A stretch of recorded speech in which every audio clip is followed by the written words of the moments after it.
that office was renovated by the society. They gave me $2,000 or some figure like that to do it. But when I came there, Bob took me upstairs and said, we got to raise these tigers. We had 4 tigers. Well, I had a lot of experience raising cats down in Chicago. I worked in a nursery there. So we set up a program with charts that you could fill, you fill in when you fed, and got the keepers involved in feeding doing the night feeding, and then Dick Lane was hired. Okay. And so I told him, I said, you don't work anywhere but right here in a nursery. He wanted to work there. He just enjoyed that. And I showed him how to feed and how to nurse and how to piddle and and things like that, and cleaning bottles and how you had to keep everything spotless. Right. So he enjoyed that, and we tried to get some money to build a real nursery. And we finally, one of the board members knew Mrs. Goldfein, so we went and talked to her, and she gave us a check for $2,500. And back in the 70s, you could build something with $2,500. That was a lot of money. But so we used that exit door that goes out by the tiger. Yep. That was the nursery, and we had we put the tigers in there, and we raised them, and that was the beginning of a long period of time, about 10, 12 years. We were raising tigers all the time. I said, I'm out here to volunteer. And so they said, well, you can help out in the nursery.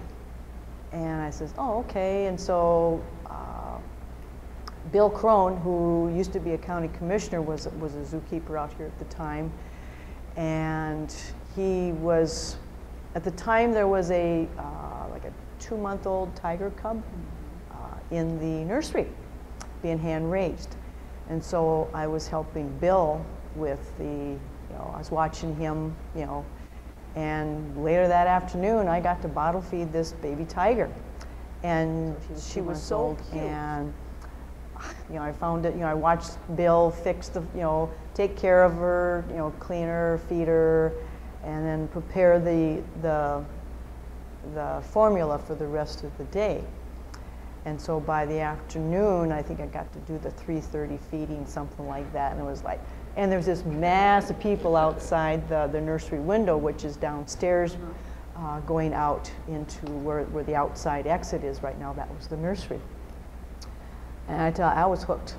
I came back the next day, and so for over a year, I pretty much worked every weekend, all weekend.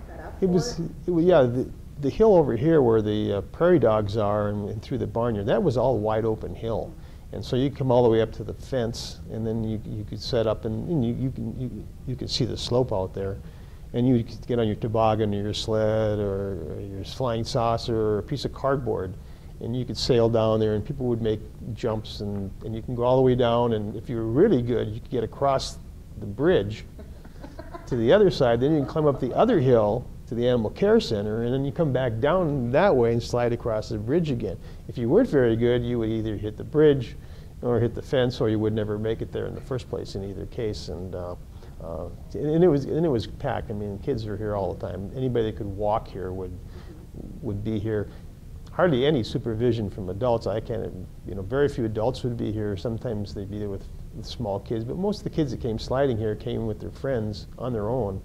And even in the evening, we used to have, as we got into high school, we used to have sliding parties at the zoo, and we'd come here in the evening. And was the zoo fenced at that time? It was fenced, but they would leave a gate open and let people come in, and you could do that. And we'd slide down the hill, and then we'd go back to our house, my folks' house, and my mom would have a big bucket of hot chocolate, and she'd have some treats that she made. And one of the favorites was buttered toast that really was good with the hot chocolate,